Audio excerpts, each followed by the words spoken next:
1,00,000 మంది శివభక్తులతో కలిసి మహారుద్రాక్ష పూజలో పాల్గొనండి. వెంటనే కాల్ చేసి మీ పేరును నమోదు చేసుకోండి. రమగారు, పరమానంద శిష్యుల కథలు చాలా నవ్వు తెప్పిస్తూ ఉంటాయి, కానీ మీనింగ్ఫుల్గానే అనిపిస్తుంది. ఈ కథలు అసలు మనం చెప్పలేదు రమ్మగారు, పిల్లలకి బాగుంటాయేమో అనిపిస్తూ ఉంది. చెప్దాం. పరమానంద శిష్యుల కథ ఫేమస్ ఏమో సినిమా కథ. అవును, అవి కాకుండా కూడా మనకి కథలు ఉన్నాయి. యాక్చువల్గా సినిమా కోసం కొద్దిగా ఏదో కొంచెం మార్చారని, శిష్యులకి ఏదో శాపం ఉన్నట్టు, శాప నివృత్తి అయినట్టు, రాజుకి గంధర్వకన్యకి పెళ్ళైతే శాప నివృత్తి అయినట్టు చెప్పారు. అవునవును. కానీ ఈ మూర్ఖపు శిష్యులు లోకంలో ఎక్కడైనా ఉంటారు. వాళ్ళని రాజుకిను గంధర్వకన్యకి కనెక్ట్ చేయకపోయినా ఓకే, కథ పెంచడం కోసం వాళ్ళు అలా చేసి ఉండొచ్చు. మరి అయితే చెప్దాం. పరమానందయ్య గారని ఒక ఆయన ఉండేవారు. ఈయన ఏంటంటే చుట్టుపక్కల ఒక 25 గ్రామాలకి ఒక పల్లెల్లో బ్రాహ్మణులు తక్కువ ఉన్నారట. మామూలుగా పల్లెల్లో బ్రాహ్మణ అవసరం ఏంటంటే మంచి రోజు, మంచిది, పిల్లలు పుట్టిన కాలం, ఏదైనా ఇబ్బందులు వచ్చినప్పుడు ఏం చెయ్యాలి అనే దానికి మామూలు వాళ్ళు పాఠక జనం చదువుకోని వాళ్ళకంటే కొద్దిగా మహాభారతమో రామాయణమో చదవగలిగి కొంచెం సమాధానం చెప్పగలిగే వాళ్ళు కావాలనుకునేవాళ్ళు. ఇప్పుడు కూడా మనం పెద్దల్ని గౌరవిస్తూనే ఉన్నాం కదా, మంచి చెడుకి మనం వాళ్ళనే సంప్రదిస్తాం. ఈ సంప్రదింపుల్లో భాగంగా ఏం చేశారు, ఈ ఒక 25 గ్రామాలకి కొన్ని కుటుంబాలే బ్రాహ్మణ కుటుంబాలు ఉండేవి. మరి పరమానందయ్య గారి తండ్రి ఉన్న ఊళ్ళో వాళ్ళది ఒకే ఒక కుటుంబం అట. అయితే ఇవి కొంచెం లంకల్లాగా ఉండేవి. చుట్టుపక్కల గ్రామాలంటే ఎంత నదులు, చిన్న చిన్న ఏర్లు, ఎక్కువ నడకలు. అప్పట్లో ఏం ట్రాన్స్పోర్టేషన్ లేదు కదా, ఏవో బళ్ళు ఉండేవి, లేకపోతే కాలు నడకనే పోయేవాళ్ళు. ఎర్లీ మార్నింగ్ 4 గంటలకల్లా లేచి ప్రయాణం అయితే పొద్దెక్కేసరికి చేరేవాళ్ళు. మళ్ళీ సాయంకాలం 3-3:30 అట్లా బయలుదేరితే చీకటి పడేసరికి ఇంచుమించుగా చీకటి పడ్డాక ఇల్లు చేరి, అట్లాంటి ప్లానింగే ఉండేది. చిన్న చిన్న ఊళ్ళు. అయితే ఏమట, ఈ పరమానందయ్య గారి తండ్రి ఒక ఊళ్ళో ఉండేవారు. ఆయనకి 4-5 ఆడపిల్లలు, పరమానందయ్య గారు ఒకడే సంతానం. ఈ 4 ఆడపిల్లలకి పెళ్లిళ్ళు చేసి వేరే ఊళ్ళు పంపించి పరమానందయ్యని మాత్రం ఈ ఊళ్ళోనే ఉంచుకున్నారు. ఈయన విపరీతంగా ఏం చదువుకోలేదు, కానీ కొద్దిగా చదువుకున్నారు. కొంచెం సాత్వికుడు, మృదుభాషి, చక్కగా మాట్లాడతాడు. రెండోది కొంచెం సాత్విక అంటే దూర్తుడు కాదనమాట, విసురుగా కేకలేసి కసిరేసి ఆ ధోరణి లేదు. అయితే సరే ఏమైంది, చుట్టుపక్కల చాలా ఊళ్ళు, దూరపు ఊళ్ళ నుంచి పిల్లలకి చదువు చెప్పడానికి ఎవరు లేరని అక్కడో పిల్లాడు, లేకపోతే అమ్మా నాన్న లేని పిల్లలు కొంతమంది, ఇట్లా కొంతమంది పిల్లలు ఈయన దగ్గర శిష్యులుగా చేరారు. ఈ ఊళ్ళల్లో జనం ఏంటంటే, ఆ ఊర్లో ఉన్న జనం అంతా పరమానందయ్య గారి ఇల్లు గడిచే మార్గం ఊళ్ళో ఉన్న జనమే. వాళ్ళే పంటలు పండించుకునేవాళ్ళు. తలా ఒక బస్తా బియ్యం, ఓట్లు పోసేవాళ్ళు, మినపప్పు పోసేవాళ్ళు, పాలవాళ్ళు, గొడ్లు ఉన్నవాళ్ళు పాలు పోయటం, అక్కడి నుంచి నెయ్యి పాడి ఉన్నవాళ్ళు పట్టుకొచ్చి ఇవ్వటం, కూర నారా తెచ్చిపెట్టడం. ఎవరైనా బయట పట్టణం వెళ్ళినప్పుడు అయ్యగారి కోసమని మళ్ళీ ఈయనకి ధనియాలు జీలకర్ర విడిగా పొట్లాలు కట్టి ఇవ్వటం. వాళ్ళ ఇళ్లలో తండ్రులు పోయినప్పుడు, తాతలు పోయినప్పుడు వీళ్ళకి బ్రాహ్మణులకి ఇచ్చుకోవాలనే సిద్ధాంతం ఉంటుంది కదా, మోయిని ఇవ్వటం, స్వయం పాకం ఇవ్వటం. ఆ మోయిన స్వయం పాకానికి బదులుగా ఇట్లా సామాన్లు ఇవ్వటం. దాంతో ఆయన ఇల్లు నడిచిపోయేది. ఇవి శిష్యులు కూడా చేరారు. 10-12 మంది బ్రాహ్మణ పిల్లలు ఊళ్ళో చెలో పొలోమని తిరుగుతుంటే ఆ ఊరు వాళ్ళకి సంతోషంగా ఉండేది. ఏముంది, ఓ బస్తా బదులు ఇంకో బస్తా బియ్యం ఇస్తాం, అంతేగా, అంతే అనుకునేవాళ్ళు. ఈ ఊళ్ళలో కాకుండా చుట్టుపక్కల 25 ఊళ్ళకి ఈయనొకడే కదా బ్రాహ్మణ పురోహితుడు. అన్ని ఊళ్ళ వాళ్ళు అట్లాగే సప్లై చేసేవాళ్ళు. సరే, నడిచిపోయేది. పిల్లలు ఉన్నారు కదా, విద్యార్థులు, వీళ్ళు ఏం చేసేవాళ్ళు, మొక్క మోడు పెట్టి కస పువ్వులు పూయించేవాళ్ళు, కాయలు గాయించేవాళ్ళు. కూర నారా ఉంటే బియ్యానికే ఉంది, కూరలు ఈ ప్రధానం కదా. ఏదో తోటకూరని, ఆకుకూరని అవి ఇవి ఉండేది. చిన్న కొండ, ఏదో చిన్న స్థలం ఎవరో భూదానం ఇస్తే అది కూడా ఈ శిష్యులతో దున్నించి 2 వడ్ల గింజలు వేసుకుని సంపాదించుకునేవాళ్ళు. పెద్దగా సంపాదన అంటే అప్పుడు వీళ్ళకి భోజనం గడవటం, సంవత్సరానికి ఏదో ఆయనకి 4 ధవతులు, ఆవిడకో 4 చీరలు, అంతకంటే పెద్ద ఖర్చులు లేవు, పెద్ద ఆశలు లేవు. ఇలా నడుస్తూ ఉండేది. అయితే ఈ పరమానందయ్య గారికి చేరిన శిష్యులు కొంచెం అమాయక పిల్లలే కానీ పెద్ద చురుకైన వాళ్ళు కాదు. వాళ్ళని ఓహో అని చదివించి వాళ్ళని వృద్ధి చేసేయడానికి ఈయనకి అంతంత మాత్రమే వచ్చు. ఏదో రామాయణ భారత భాగవతాలు కొద్దిగా తెలుసు, అతనికి వచ్చిన 4 ముక్కలే చెప్పేవారు. ఆయనకి లౌక్యం తెలీదు, మెతకవాడు పరమానందయ్య గారు. ఇప్పుడు గురువుగారు బాగా గడిదేరిపోయిన గురువుగారు అనుకో, పిల్లలకి బాగుంటుంది. ఇప్పుడు ఆయనే మెతకవాడైతే వీళ్ళకి మాత్రం ఏం చెప్తాడు. సరే, పిల్లలు ఏదో నడుస్తూ ఉండేది. వీళ్ళ గురించే రకరకాల కథలు ప్రాచుర్యంలో ఉన్నాయి. అయితే ఒకసారట మన ధనుర్మాసం వచ్చింది. ధనుర్ మాసం అంటే డిసెంబర్ 15-16 తారీఖుల్లో వస్తుంది కదా.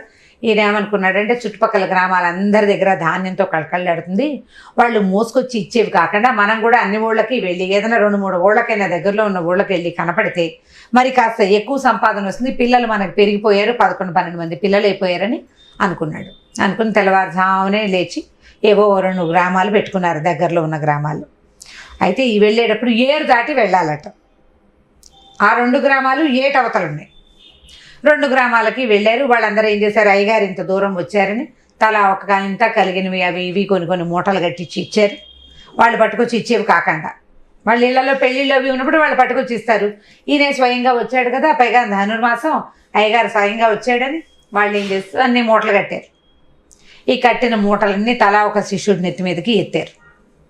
ఒక రైతు ఏం చేశాడంటే బండి కట్టి ఈ ఊరంతా తిప్పి 5 రాళ్ళకి ఈ బస్తాలు మూటలు అన్నీ మోసుకొచ్చాక ఇప్పుడు మొయ్యాలి కదా, ఇది ఊరంతా మొయ్యకుండా ఈ శిష్యులందరినీ నడిపించాడు, వస్తువులన్నీ బండిలో పెట్టాడు.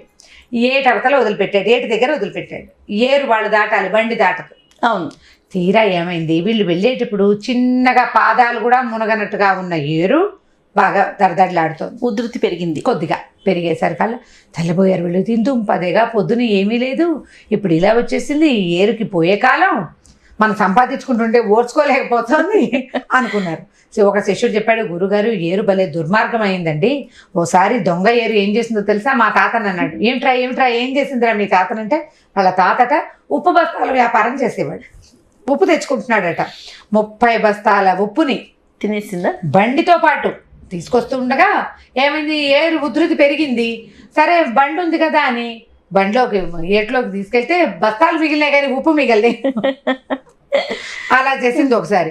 అయ్యో మీ తాతకి ఉప్పు అయిపోయిందిరా, అసలు ఒకసారి ఏట్లో మా తాతయ్య వెళ్ళిపోయాడు తెలుసా, ఇప్పటిదాకా ఇల్లు చేరలేదంటాడు ఇంకొకడు. వీళ్ళందరూ ఇలా ఉండేసరికల్లా ఈయన ఏమన్నాడు, ఒరే అట్లా కాదురా, ఏరు నిద్రపోయాక వెళ్దాం. ఎవరు గురువుగారు చెప్పారు, ఏరు నిద్రపోయిందో లేదో చూసి వెళ్దాం రా అన్నాడు. అనేసరికల్లా ఇప్పుడు ఏరు నిద్రపోయిందో లేదో చూడాలంటే ఏం చేయాలి, ఈ శిష్యుల్లో ఒకడు ఏం చేశాడు, పక్కన చాకళ్ళు బట్టలు తుక్కునేవాళ్ళు కమ్ము విడవటం అని ఒక ప్రక్రియ ఉంటుంది. కమ్ము విడవటం అంటే బట్టలు ఉడకబెడతారు, పొయ్యి వెలిగించి బాణ పెడతారు. ఏ పెద్ద పొయ్యే ఉంది పల్లెటూళ్ళల్లో, పొయ్యిలకి 3 రాళ్ళు పెట్టి 4 కర్రలు దోపి దాంట్లో వెలిగిస్తే మంట. చాకలికి బాణలు అంటారు, ఇంత పెద్ద బాణ దాని మీద పెడతారు, నీళ్లు పోస్తారు. నీళ్లు మరిగాక అందులో చవుడు అని దొరుకుతుంది, బట్టలు తెల్లగా రావడానికి ఉడికిస్తారు. అది మరిగింది నీళ్ళల్లో కాటన్ పంచెలు గించెలు వేస్తే తెల్లగా వస్తాయి, నీరు కావి రంగు పోతుంది అనమాట. ఉడికించటం ఒక విధానం. పాత పల్లెటూళ్ళలో చెరువు దగ్గర బట్టలు ఉతికించుకున్న వాళ్ళందరికీ తెలుస్తుంది, చిన్నపిల్లలు మీ బోటి వాళ్ళకి తెలియదు కానీ నాకు కూడా తెలుసు. బట్టలు ఉడకబెట్టడం, కాగులో ఉడకబెట్టేవాళ్ళు. అయితే ఈ బట్టలు బాన పెట్టారు ఎవరు, కింద మంట కర్రలు పెడతారు కదా, చిన్న మంట ఉండదు దానికి, బాగా ముద్దలు ఉంటాయి, చాలాసేపు మరగాలి. ఆ బట్టలు కర్రతోటి బయటికి తీసి మళ్ళీ ఫ్రెష్ బట్టలు కొన్ని వేస్తారనమాట. ఈ ఉడికిన వాటిని జాడిచి ఆరేస్తారు, తెల్లగా వస్తాయి బట్టలు. అయితే ఈ కణకణలాడుతున్న ఒక కట్టె తీసుకెళ్ళి నేట్లో పెట్టాడు. చుయ్యమంది, ఏమంటుంది వేడి దాంట్లో నీళ్ళలో వేడి కొరకంచుని ముంచితే చుయ్యమంటుంది కదా. రాగానే అమ్మో ఉలికిపడ్డాడు, కర్ర బయట పడేసేసి గురువుగారు ఎంత కోపం వచ్చిందనండి ఏరుకి, దాని మీద వేడి మంట పెట్టేశారు కల్లా ఏరు కోపం వచ్చిందండి బాబో, ఇప్పుడు దాటకూడదు, కొంప ముంచేస్తుందండి, మా తాతలాగానో విడి తాతలాగానో మన కొంప ఉనిపోతుంది అన్నాడు. అందరూ నెత్తి మీద చేతులు పెట్టి కూర్చున్నారు, ఏం చేయాలి. ఏరు మీద కథలు చెప్పుకుంటున్నారు. ఆవిడంది ఇంకా ఎంతసేపు అండి ఇక్కడ కూర్చునేది, పిల్లల్ని లేపండి, ఇక్కడ కూలబడితే ఎలాగా. భార్య కూడా వెళ్ళింది అనమాట, సుందరమ్మ గారు ఆవిడ పేరు. ఇక్కడ కూర్చోవద్దు, వెళ్ళిపోదాము, ఎట్లా ఇల్లు చేరకపోతే చీకటి పడిపోతే పురుగు పుట్ర పొలము అవి ఇవి వస్తాయి అనేసరికి, అమ్మో మాకు పురుగు అంటే భయం అండి, పుట్ర అంటే భయం అండి. అసలు ఒక మాట అంటే చాలు 100 మాట్లాడతారు. అక్కడి నుంచి ఒరే దయ్య రాత్రిపూట రాత్రి అవతలంతా శ్మశానాలు పాడు ఏవో ఉన్నాయి మనకి తెలీదు, ఏమున్నాయో ఇక్కడ, ఏ దయ్యమో పిశాచమో పట్టుకుంటే పిల్లవైదవాళ్ళని అనగానే బాబోయ్ దయ్యం అంటే భయం అంటే అమ్మగారు వెళ్ళిపోవాలంటే ఎలా వెళ్తారు, ఏరేమో నిద్రపోవట్లేదు. అక్కడి నుంచి ఎవరు వెళ్ళి చూసిరమ్మంటే నేను వెళ్ళనండి, ఇందాకే దాని మీద నిప్పు పెట్టానండి, దానికి ఎంత కోపం వచ్చిందో, ఇప్పుడు నన్ను ఏం చేస్తుందో నేను వెళ్ళను అన్నాడు. ఇంకొకరిని పంపారు, ఒరే తోడుగా వీడు వెళ్తాడా, పడుకున్నావా లేదా అని అడిగి రమ్మంటారు. సరే దగ్గరికి వెళ్ళి చూస్తే ఏరేమో కదులుతోంది, పడుకోలేదు. ఏం చేయాలి, ఇక ఆవిడ తిట్టడం మొదలుపెట్టింది, మేము తెలివితే వెళ్ళారనట్టే ఉంది, ఎప్పటికి వెళ్తాం, ఇక వెళ్ళొద్దా అని తిట్టింది. అసలు ఏరు పడుకోవటం ఏంటని కనీసం ఆవిడ కూడా చెప్పట్లేదు, వాళ్ళలో వాళ్ళు మాట్లాడుకుంటున్నారు, ఆవిడ విడిగా గట్టి మీద ఎక్కడో కూర్చుంది. ఎప్పటికి వెళ్తాం ఏరు దాటండి. అయితే ఏం చేశారు, ఒకళ్ళనొకళ్ళు నువ్వంటే నువ్వు అని తోసుకున్నారు. చివరికి ఇందాక కొరకంచు పెట్టాడంటే కాల్చిన ముద్దు పెట్టాడు కదా, వాడు ఏం చేశాడు, ఆ పక్కన పడేసిన ముద్దును మళ్ళీ పట్టుకెళ్ళి నీళ్ళలో అలాగా అట్లా ఎలాగోలా వేసాడు. వేస్తే ఈసారి చల్లారిపోయింది కదా, ఏరు చుయ్యి చెయ్యి ఏమనలా. ఏరు పడుకుందండి. గురుగారు కిక్కురు మనలేదండి. ముద్దు పెట్టినా కూడా మాట్లాడలేదు, నిప్పు ముద్దు పెట్టినా కూడా మాట్లాడలేదు అన్నాడు. అమ్మాయ అనుకుని ఏం చేశారు, నీళ్లలో దిగటానికి హడిలు చచ్చి గురుగారు మీరంటే మీరు, నువ్వంటే నువ్వని ఒకళ్ళనొకళ్ళు తోసుకుని చివరికి అమ్మగారు 4 తిట్లు తిట్టి, బస్తాలు నెత్తి మీద తెచ్చుకోండి వెధవలారా, పంచలు ఎగ్గట్టుకోండి అని 4 తిట్లు ఆవిడ తిరితే, అమ్మ పెట్టే 2 పెట్టాక అప్పుడు ఏం చేస్తారు, సంచులు నెత్తి మీద పెట్టుకున్నారు పెద్ద పెద్దవి, చిన్న సంచులు సంకల్లో పెట్టుకుని పంచలు ఎగ్గట్టుకుని ఈ పిల్లలందరూ మొత్తానికి ఆ 10-12 మంది విద్యార్థులు గురువుగారు భార్యామణి ఒకళ్ళ చేతులు ఒకళ్ళు పట్టుకుని ఏరు దాటేశారు. అది వాళ్ళు మొదట వెళ్తున్నప్పుడు చిన్నది ఇంతే ఎత్తుంది, ఇప్పుడు ఇంతుంది. ఓ మోకాళ్ళు మునిగిపోలా వాళ్ళకి అసలు. ఆ కాస్తకే అక్కడి నుంచి దాటేశారు. దాటి యువతలకు రాగానే ఈయనన్నాడు, సూర్యాస్తమయం అయిపోతుందిరా, సంజ బార్చుకొస్తాను, మరి బస్తాలు మూటలు ఉన్నాయి కదా, మీరందరూ ఇంటికి వెళ్ళాక బార్చుకుందరు, కానీ నేనేమో పిల్లలు, ఈయన పెద్దవాడు కదా, ఆయన తర్పణాలు విడవటము సూర్యుడి అర్ఘ్యం ఇవ్వటం ఉంటాయి, పిల్లలు ఇంటికి వెళ్ళి సంధ్య బార్చుకోవచ్చు అన్నాడు. ఈయన సంధ్య బార్చుకోవడానికి వెళ్ళాడు. వెళ్తే అమ్మగారు కూడా ఏరు దాటారు కదా, కొంచెం దడదడలాడుతూ ఉంటుంది. ఏరు దాటేసారు కల్లా ఆవిడ సింతంగా కూర్చుంది. పిల్లలందరూ అందులో పిల్లల్లో ఒకటి లేచి 1 2 3 4 1 2 3 4 చొప్పున లెక్క పెట్టాడు. 11 అందరినీ లెక్క పెట్టాడు. మనం 12 మంది ఉండాలిరా, 11 మందే ఉన్నాం, ఎవడో దిగడిపోయాడురా, ఏరు దొంగ ముఖాది మింగేసిందిరా నాయన, మా తాతని మింగేసినట్టే అని వాడు ఏడవటం మొదలెట్టాడు. రెండో వాడు చీచి నీకు లెక్కలు రావన్నాడు, వాడు లెక్క పెట్టాడు. 11 మంది ఉన్నారు. ఇక లబో దిబో అక్కడి నుంచి ఏమైంది, గురుగారు ఏమిట్రా నాయన ఎందుకురా గోల్ చేస్తున్నారంటే, కాదండి గురుగారు మేము 12 మంది, మీతో కలిపి 13 మంది మగవాళ్ళం కదండి, అమ్మగారు విడిగా కూర్చున్నారనుకోండి, లెక్కెడితే మేము 11 మందే ఉన్నాం, మీతో కలిపి 12, 13వ వాడు పోయాడండి అన్నారు. అనేసరికి ఈయన ఏం చేశాడు, పరమానందయ్య గారు కూడా తను వదిలిపెట్టుకుని 12 మంది లెక్కెట్టు, 12 ఉన్నారా 13 ఉండాలి అనేసరికల్లా అయినా వస్తే, అయ్యో సుందరం కొంప మునిగిపోయిందే, ఏ పిల్లాడో దిగడిపోయాడు, రేపు పొద్దున వాళ్ళ అమ్మా నాన్న వచ్చేది ఏం చెప్తామే అని నేను పెద్దగా గట్టిగా ఆయన కూడా అరిచి కేకలు పెట్టాడు. ఆవిడ పక్కన ఎక్కడో కూర్చున్నది, ఆవిడ లేచి వచ్చింది. ఏమిటండి గోల, ఏమైంది, పిల్లలంతా ఇక్కడే ఉన్నారంటే, కాదే పిల్లలు 12 మంది, నేను 13వ వాడిని, 13 మంది మగవాళ్ళు ఉండాలి, మేము 12 మందే ఉన్నాం. 12 మందే ఉండటం ఏమిటి, లెక్క పెట్టింది టక 13 ఉన్నారండి. కాదు మేము లెక్క పెట్టాం కదా చూడు కావాలంటే అని 12 లెక్క పెట్టాడు. తను వదిలిపెట్టి మళ్ళీ 12 విద్యార్థులు కూడా, పైగా ఇంత ఘోరగా ఉంటే రగడ లేకుండా ఉండదు, ప్రతివాడు 1 2 3 4 1 2 3 4 4 5 6 7 అలా అంటుంటారు. ఈ గందరగోళంగా ఉండేసరికి ఆవిడ విసిగిపోయి, చీచి నోళ్ళు మూసుకోండి అందరూ, మీరు కూడా మాట్లాడకుండా ఉండండి, లైన్గా నుంచోబెట్టి ఒకట్లు చెప్పండి అని. గురుగారు 1 2 3 4 లెక్క పెడితే చివరి వాడికి 13 వచ్చింది. అంటే 13 మంది ఉన్నట్టే. పదండి సామాన్లు పుచ్చుకొని వెనక్కి ఇంటికి వెళ్దామని ఆవిడ కసిరి కేకలేసి ఈ పిల్లలందరినీ తలా ఒక మూట బస్తాలు అన్నీ మోయించుకుని ఇంటికి తీసుకుపోయింది. ఇంకోసారి ఈ ఏరు దాటే కార్యక్రమం మాత్రం పెట్టద్దు. ఈ పిల్లగోలు నేను పడలేను, సాయంకాలం నుంచి తల వాచిపోయింది. పాడు పిల్లల్ని తిట్టుకుంటూ భర్తను కూడా 2 అక్షంతలు వేసి, అయినా మీకు లెక్కలు రావటండి, పిల్లలు లెక్క పెట్టి తక్కువ లెక్క పెట్టారంటే అనుకోవచ్చంటే, నాకెందుకు రావు, నాకు బాగానే వచ్చు అని ఆయన దాచేశాడనమాట. ఆయన తను లెక్క పెట్టుకోలే. చివరికి మొత్తానికి ఇల్లు చేరారు. ఈ తర్వాత ఇంకా ఎన్నెన్ని సరదా వేషాలు వీళ్ళు వేస్తారో ముందు ఇంకా కొన్ని కథలు విందాం వచ్చే వారం నుంచి. అయితే వీళ్ళకి పిల్లలు లేదా రమ్మగారు, ఇప్పుడు శిష్యులేనా? ఎప్పుడు కూడా మనం పరమానంద శిష్యులే వింటూ ఉంటాం. సంతానం మగ సంతానం లేదట పరమానందయ్య గారికి. ఓ పాప ఉంది. వీళ్ళు పరాయి ఊరు వెళ్తున్నారుగా, పక్కింటి వాళ్ళు ఎవరికో పిల్లని అప్పచెప్పారు. 10-11 ఏళ్ల పిల్లలు. ఆ అమ్మాయి పెళ్లి చేయటము ఆ కథలు కూడా ఉన్నాయి.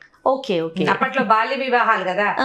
ఇప్పుడు మనం ఈ కథ చెప్పేనాటికి ఒక 7 ఏళ్ల పిల్ల అలా ఉంది వాళ్ళకి. చిన్నపిల్లని ఏం మోసుకెళ్తారు, ఆ పిల్లని పక్క వాళ్ళ ఇంట్లో అప్పచెప్పి వెళ్ళారనమాట. ఇంకా రాబోయే కథలు ఇంకా ఈ పరమానంద శిష్యులు సరదా కథలు మరిన్ని చెప్పుకుందామండి తప్పకుండా.